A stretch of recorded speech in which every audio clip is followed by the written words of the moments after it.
राधे राधे दोस्तों मेरे YouTube channel पर आपका हार्दिक स्वागत है। कैसे हैं दोस्तों? कमेंट करके ज़रूर से बताएं। आशा करती हूँ स्वस्थ और मस्त होंगे। दोस्तों, जैसे कि मैं पहले भी बता चुकी हूँ, 2023 में पुरुषोत्तम मास पड़ रहा है, वो भी सावन के महीने में। तो पुरुषोत्तम मास में भगवान विष्णु के रूपों की पूजा की जाती है और खूब दान पुण्य किया जाता है। भगवान विष्णु की पूजा में आप विष्णु सहस्त्र नाम और विष्णु सूक्त और भागवत वगैरह भी पूरे महीने पढ़ सकते हैं। और इसमें पुरुषोत्तम मास की कथा सुनना बहुत अनिवार्य, हर दिन की कथा है जो मैंने अपने YouTube चैनल पर डाली है। मैं 28 अध्याय की वीडियो डाल चुकी हूँ। आज मैं 29 अध्याय की कथा और महत्तम सुनाऊंगी। तो इसके पहले यदि मेरे YouTube चैनल पर आप नए हैं तो मेरे चैनल को सब्सक्राइब कीजिए और वीडियो को अंत तक देखिए। अच्छी लगे तो शेयर ज़रूर से कीजिएगा। अब कथा के अलावा मेरी कथा अब समाप्त होने वाली, आज 29वां है और 31 अध्याय, 3 अध्याय और रह गए हैं। इसके बाद पुरुषोत्तम मास में क्या करना है क्या नहीं करना है उसकी वीडियो मैं डालूंगी। तो इसलिए मेरे चैनल को सब्सक्राइब कीजिए और वीडियो को अंत तक देखिएगा। चलिए स्टार्ट करते हैं 29वां अध्याय। विभोः प्राहि गोलाकं कथमत्र विलंब से पुरुषोत्तम सानिध्यम तव्या लब्धम विशेषतः। पुण्यशील और सुशील बोले, हे विभो, गोलोक को चलिए, यहाँ विलंब किस लिए कर रहे हैं? आपको तो विशेष रूप से पुरुषोत्तम भगवान का सामीप्य प्राप्त हुआ है। कदर ने कहा, मेरे बहुत तरह के कर्म विविध प्रकार से भोगने के योग्य हैं, फिर हमारा उद्धार कैसे हुआ जिससे मुझे गोलोक मिल रहा है? जितनी वर्षा की धाराएं हैं, जितने घास फूस हैं, पृथ्वी पर जितने धूल के कण हैं, आकाश में जितने तारागण हैं, उतने ही मेरे पाप हैं। मुझे ऐसा सुंदर तथा मनोहर शरीर कैसे मिला? हे भगवान के दूतों, इसका विशेष कारण क्या है? मुझसे कहिए। श्री नारायण बोले कि कदर के इन प्रश्नों को सुनकर भगवान के दूतों ने कहा, श्री हरि के दूत बोले, आश्चर्य की बात है कि हे देव, आपने इस पद के पाने के महान साधन को क्यों नहीं जाना? हे प्रभु, सब मासों में उत्तमोत्तम भगवान विष्णु के प्रिय महान पुण्य फल को देने वाले श्री पुरुषोत्तम नाम से विख्यात मास को क्यों नहीं पहचाना? उस पुरुषोत्तम मास में देवताओं से भी न होने वाले तप को आपने किया है। हे महाराज, वन में बंदर शरीर से आपने वह तप किया जिससे मुख रोग के कारण अज्ञानता से अनाहार अनशन व्रत हुआ, और आपने बंदर योनि में होने के कारण चंचलतावश पेड़ों के फलों को तोड़ तोड़कर धरती पर गिराया, जिससे दूसरे लोगों को तृप्ति हुई। अंतःकरण में अत्यधिक क्लेश होने के कारण जल तक नहीं पी सके। इससे पुरुषोत्तम मास में अज्ञानता के कारण आपका भीषण तप हो गया है। हे पाप रहित, फलों को तोड़कर गिराने से परोपकार भी हो गया। आपने वन में घूमते फिरते शीत, वायु और प्यास को सहन किया और रमणीक श्रेष्ठ मृग तीर्थ नामक महान तीर्थ में 5 दिन गोता लगाया। इस तरह श्री पुरुषोत्तम मास में आपको स्नान करने का पुण्य हो गया। इस प्रकार आपके रोगी होने के कारण अज्ञान से उत्तम तप हो गया, सो ये सफल हो गया और आपने इसका इस समय अनुभव भी कर लिया कि किसी बहाने से भी पुरुषोत्तम मास के सेवन से आपको ये फलदायक हो गया। फिर जो व्यक्ति इस पुरुषोत्तम मास में इसके महात्म्य को जानकर श्रद्धापूर्वक विधि विधान के साथ कर्म करते हैं, तो उनके संबंध में क्या कहने की बात है। आपने अपना जैसा अर्थ साधन किया वैसा करने में दूसरा कौन समर्थ है। इस पुरुषोत्तम मास में एक भी उपवास कर लेने से लोग पाप समूह से मुक्त हो जाते हैं। इस मास के समान पुरुषोत्तम भगवान को और कुछ भी प्रीतिकारक वस्तु नहीं है। जो पुरुषोत्तम भगवान का व्रत करते हैं वे व्यक्ति धन और कृत्य है। भारतवर्ष के इस भूमंडल खंड में मनुष्य योनि में जन्म लेना बड़ा दुर्लभ है। फिर जो नर तनु धारण करके पुरुषोत्तम भगवान की आराधना करते हैं वे सदा सौभाग्यशाली, पुण्य कर्म के करने वाले पवित्र हैं और उनका सफल है। जिनका समय सर्वोत्तम उत्तम पुरुषोत्तम मास में स्नान दान जब में बीतता है। श्री पुरुषोत्तम मास में दान, पितृ कार्य, विविध प्रकार के तप, ये सब अन्य मासों की अपेक्षा करोड़ों गुना अधिक फल देते हैं। जो पुरुषोत्तम मास के आने पर स्नान दान नहीं करते, उन नास्तिकों, पापियों, दुष्टों, धर्म की ओट में शिकार खेलने वाले और मिथ्या आलोचना करने वाले व्यक्ति को धिक्कार है। श्री नारायण बोले, पुण्यशील और सुशील से कथित अपने आदर्श को सुनकर कदर हर्षित हो गया और उसका शरीर पुलकित हो उठा। प्रथम तीर्थ के देवताओं को नमस्कार करके अनंतर कालंजर पर्वत को प्रणाम किया। फिर उन देवताओं को और सब छोटे छोटे पेड़ों, लताओं तथा वृक्षों को नमस्कार किया। पश्चात विनयपूर्वक विमान की प्रदक्षिणा कर मेघ के समान सांवले वर्ण का हो सुंदर पीताम्बर पहनकर वह कदर विमान पर चढ़ गया। सब देवताओं को देखते देखते गंधर्व आदि द्वारा स्तुति की जाने पर, किन्नरों आदि से बार बार बाजा बजाए जाने पर इंद्र आदि देवताओं ने मुदित होकर धीरे धीरे फूल बरसाते हुए आदर पूर्वक उसकी पूजा की। फिर पूर्वक योगियों को दुर्लभ गोप गोपी गौओं द्वारा सेव रास मंडल से सुशोभित गोलोक को गया। गोलोक में ना तो वृद्धावस्था होती है ना तो मृत्यु होती है, जहाँ जाकर प्राणी को शोक का भागी नहीं होना पड़ता। ऐसे गोलोक धाम में वह चित्त शर्मा पुरुषोत्तम मास के सेवन से गए और पुरुषोत्तम मास के सेवन के बहाने बंद शरीर को छोड़कर दो भुजाधारी हाथी में मुरली लिए हुए भगवान पुरुषोत्तम का दर्शन कर बहुत प्रसन्न हो गए।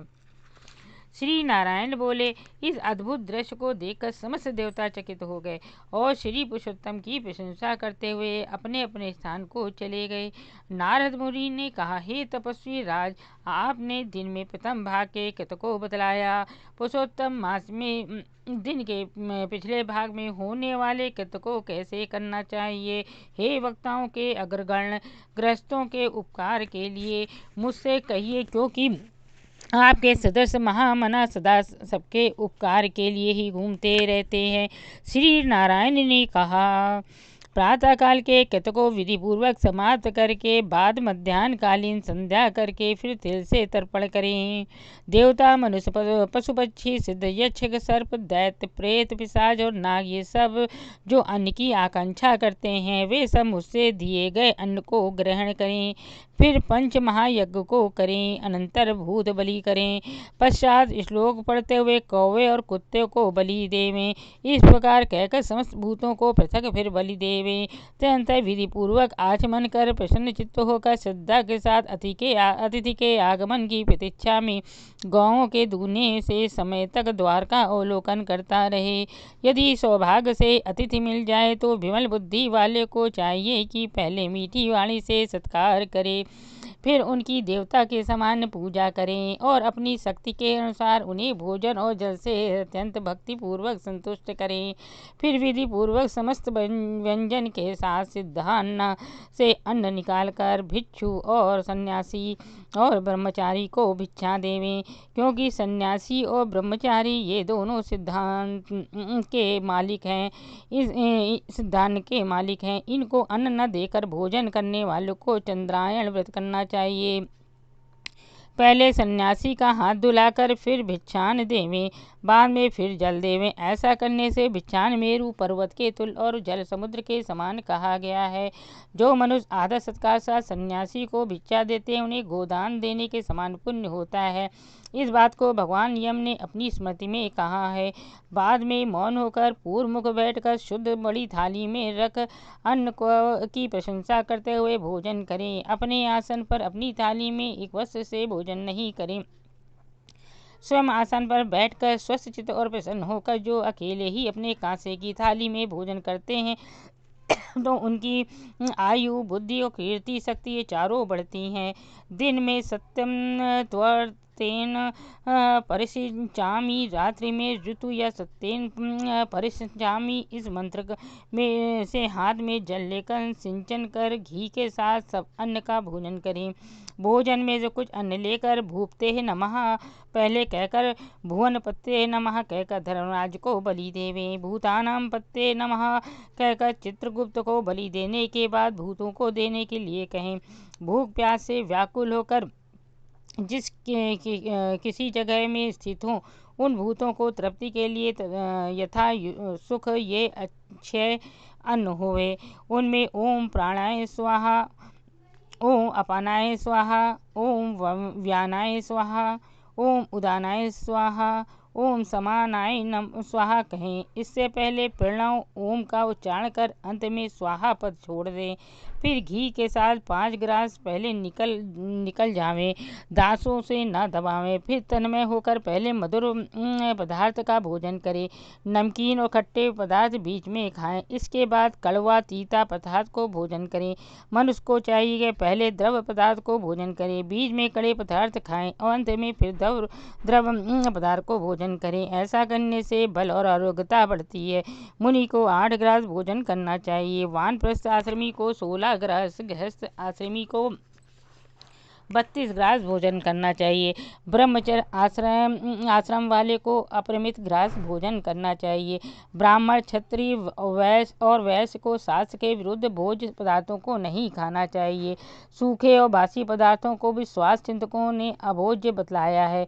घी और दूध को छोड़कर सब अन्न खा जाएं। भोजन के बाद उसे बचे हुए घी दूध की अंगुलियों के अग्रभाग में रखकर अंजलि में जल भर देवें। उसका आधा जल पी जाएं और अंगुलियों के अग्रभाग में स्थित शेष को पृथ्वी पर देकर ऊपर से अंजलि का शेष आधा जल विद्वान उसी जगह इस मंत्र को पढ़ते हुए सिंचन करें। ऐसा न करने से ब्राह्मण पाप का भागी होता है, बाद में प्रायश्चित करने से शुद्ध होता है। मंत्र का अर्थ रौरव नरक में पीयू के गड्ढे में पद्म अर्बुद वर्षों तक निवास करने वाले प्राणियों को जिन्हें इसकी आकांक्षा हो, उसके लिए मेरा दिया हुआ जल अक्षय होकर मिलता रहे। मंत्र पढ़कर जल से सिंचन करे, दांतों को शुद्ध करे, आचमन कर गीले हाथ से थाली को कुछ खसका कर उस भोजन स्थल से उठकर बाहर जाकर स्वस्थ उचित हो मिट्टी और जल से मुंह और हाथ को शुद्ध करें। सोला कुल्ला कर शुद्ध हो सुखपूर्वक बैठकर हाथ से पेट का स्पर्श करें। अगस्त्य, कुंभकर्ण, शनि, बढ़ावनल और 5वें भीम को भोजन के पाचन के निमित्त स्मरण करें। जिसने अतापी को मारा, जिसने वातापी को संहार किया और जिसने समुद्र को सोख लिया, वह अगस्त्य मेरे ऊपर प्रसन्न हो। फिर मुदित मन से भगवान श्री कृष्ण जी का स्मरण करें। अनंतर आचमन कर पान खाएं। भोजन करके बैठने के बाद उत्तम मार्ग के अनुकूल सन्मार्ग सम्मत उत्कृष्ट कोटि के शास्त्रों की परिचर्चा द्वारा पर ब्रह्म श्री कृष्ण जी का ध्यान करें। इसके पश्चात कुल बुद्धि वाले व्यक्ति को कर्तव्य है कि वह अध्यात्म विद्या को श्रवण करे। सर्वदा जीविका रहित व्यक्ति को स्वस्थचित हो मुहूर्त पर श्री श्रवण करे। सुनने ही से धर्म का ज्ञान होता है, सुनने से ही पाप का परित्याग होता है, सुनने ही से मोह का निवृत्ति होती है और सुनने से ही ज्ञान रूपी अमृत की प्राप्ति होती है। नीच भी श्रवण करने से शीघ्र श्रेष्ठ हो जाते हैं, उच्च व्यक्ति भी श्रवण से रहित होकर नीच हो जाते हैं। फिर बाहर जाकर सुखपूर्वक व्यवहार व्यापार करें और समस्त सिद्धियों को दाता भगवान श्री कृष्ण का मानसिक ध्यान करें। सूर्य नारायण के अस्ताचल शिखर पर जाने के समय तीर्थ में जाकर अथवा घर ही में पैर धोकर पावित्री धारण कर सायंकालीन संध्या की उपासना करें। जो द्विजाधम ब्राह्मणों, क्षत्रियों और वैश्यों में निम्न कोटि के व्यक्ति लापरवाही से सायं संध्या नहीं करते, उन्हें गो हत्या करने का पाप लगता है और मरने पर रौरव नरक में जाते हैं। कभी काल लोप हो, समय बीत जाए, संकट पड़ जाए या राह यात्रा में रहे तो द्विज सत्तम को चाहिए कि आधी रात के पहले सायं संध्या कर लें। जो ब्राह्मण श्रद्धापूर्वक प्रातः, मध्याह्न और सायंकाल संध्या की उपासना करते हैं, उनका तेज उसी प्रकार बढ़ता है जिस प्रकार अग्नि में घी डालने से उसका तेज अत्यंत बढ़ जाता है। सायंकाल में सूर्य नारायण के आधा अस्त होने पर प्रणाम कर आपो हिष्टा मयो भुवस्ता न ऊर्जे दधातन महरणाय चक्षसे यो वह शिवतमो रसस्य भाजते ह नः उस तीरिव मातरः तस्या अरंग माम वह यस क्षयाय जिनवत आपो जन यथा च नः। इस मंत्र से मार्जन करें और सायंकाल अग्निशिमा इस मंत्र से आचमन करें और प्रातःकाल सूर्यमा इस मंत्र से आचमन करें। पश्चिम मुँह बैठकर मौन तथा समाधान चित्त होकर प्रणव व्याहृति सहित गायत्री मंत्र का रुद्राज की माला लेकर तारा के उदय होने तक जप करें। वारुणी ऋचाओं से सूर्य नारायण का उपस्थान कर प्रदक्षिणा करते हुए दिशाओं के अधिपतियों को नमस्कार करें। सायंकालीन संध्या का उपासना कर अग्नि में आहुति देकर भृत्य वर्गों के साथ स्वल्पाहार करें। फिर कुछ समय तक बैठा रहे। सायंकाल और प्रातःकाल भोजन की इच्छा न रहने पर भी वैष्णोदेव और बलि कर्म सदा करते रहना चाहिए, अन्यथा पाप के भागी होते हैं। सायंकाल भोजन कर बैठने के बाद गृहस्थाश्रमी को चाहिए कि हाथ पैर धोकर तकिया सहित मुलायम सेज पर जाएं। अपने घर में पूर्व की ओर सिर करके शयन करें। ससुराल में दक्षिण की ओर सिर करके शयन करें। प्रदेश में पश्चिम की ओर सिर करके शयन करें, किंतु उत्तर की ओर सिर करके कभी भी शयन नहीं करें। रात्रि सूक्त का जप करें और सुखदायी देवों का स्मरण कर अविनाशी विष्णु भगवान को नमस्कार करके स्वस्थ चित्त हो रात्रि में शयन करें। अगस्त, माधव, महाबली, मुचुकुंद, कपिल और आस्तिक मुनि ये 5 सुख साई कहे गए हैं। मांगलिक जल से पूर्ण कलश को सिर के पास रखकर वैदिक और गारुण मंत्रों से रक्षा करके शयन करें। ऋतुकाल में स्त्री प्रसंग करें और सर्वदा अपनी पत्नी के साथ प्रेम करें। व्रती पुरुष रति की कामना से पर्व की स्थितियों को छोड़कर ऋतुकाल में अपनी भार्या के पास जाएं। प्रदोष और प्रदोष काल के पिछले पहर में वेद का पारायण करके समय बितावें। अनंतर शेष 2 पहर सोने वाले ब्रह्मतुल्य होने के अधिकारी होते हैं। यह सब प्रतिदिन के समस्कृत समुदाय का वर्णन कर दिया। गृहस्थाश्रमी इसको भली भांति करे और ये गृहस्थाश्रम का लक्षण है। अहिंसा, सत्य, समस्त प्राणियों पर दया, शांति, यथाशक्ति दान करना, इसी को गृहस्थाश्रम का धर्म कहते हैं। पराई नारी के साथ भोग विलास नहीं करना, अपनी धर्मपत्नी की सुरक्षा करना, बिना दी हुई वस्तु को बलात्कार से ग्रहण न करना, मधु और मांस का भक्षण न करना, ये 5 प्रकार का धर्म बहुत शाखा वाला और सुख देने वाला है। उत्कृष्ट जनों का कर्तव्य है कि शरीर से होने वाले धर्म को करते रहें। अशेष वेदोदित सच्चरित्र मेतदद गृहस्थः श्रमल क्षणम ही उक्तम समासेन चा लक्षणेन तुभ्यम मुने लोक हिताय सम्यक। श्री नारायण बोले, समस्त वेदों में प्रतिपादित यही सदाचार गृहस्थाश्रम का लक्षण है। हे नारद मुनि, लोक कल्याण की भावना से लक्षण के साथ संक्षेप में भली भांति इसका वर्णन मैंने आपसे कर दिया। इस प्रकार ये 29 पुरुषोत्तम मास का 29वां अध्याय श्री नारायण नारद संवाद के प्रसंग में दैनिक चर्चा नामक 29वां अध्याय समाप्त हुआ। वीडियो अच्छी लगे तो लाइक शेयर जरूर से कीजिएगा। मेरे चैनल को सब्सक्राइब नहीं किया हो तो सब्सक्राइब कीजिएगा। चलिए अगली वीडियो मिलते हैं। राधे राधे।